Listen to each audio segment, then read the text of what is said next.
Astrology പരമായിട്ട് നോക്കുമ്പം ഇതിൽ ഏറ്റവും ബെസ്റ്റ് ആയിട്ട് നമുക്ക് ധരിക്കാൻ പറ്റുന്നത് ഏതായിരിക്കും?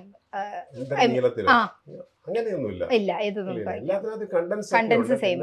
ശ്രീലങ്കൻ ബ്ലൂ സഫയർ എന്ന് പറയുമ്പോൾ അതിന് വേൾഡ് ഫേമസ് ആണ്, ജിയോഗ്രാഫിക്കൽ ഇമ്പോർട്ടൻസ് ഉണ്ട്, കണ്ടാൽ ഭയങ്കര ഭംഗിയാണ്, പക്ഷെ വില കൂടുതലാണ്. അധികമില്ല. ശ്രീലങ്കയില് ലിമിറ്റഡ് ഏരിയയില് മൈൻ ചെയ്ത് വരുന്നതല്ലേ, അത് അധികം ഇല്ല. ബാങ്കോക്കിലൊക്കെ സഫീഷ്യന്റ് ആയിട്ടുണ്ട്. ഇപ്പൊ ആഫ്രിക്കയില് ഇഷ്ടംപോലെ മൈനുകളുണ്ട്, നല്ല നാച്ചുറലാ.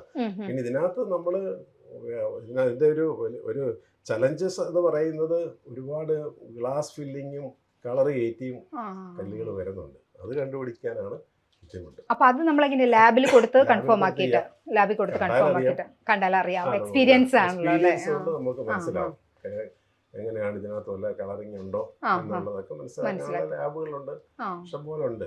കല്ലിന്റെ രത്ന വ്യാപാര രംഗത്ത് കുറച്ച് 10-20 വർഷമായിട്ട് ഈ ഒരു ചലഞ്ചസ് നമ്മൾ നന്നായിട്ട് ഫേസ് ചെയ്തോണ്ടായിരിക്കും. അതിനനുസരിച്ചിട്ട് നമ്മൾ അപ്ഡേറ്റഡ് ആകണം. നമ്മുടെ അത്യാവശ്യം എക്യുപ്മെന്റ്സ് വേണം, മനസ്സിലല്ലേ? നമുക്കിപ്പോ ഇവിടെ എല്ലാം ഉണ്ടല്ലോ,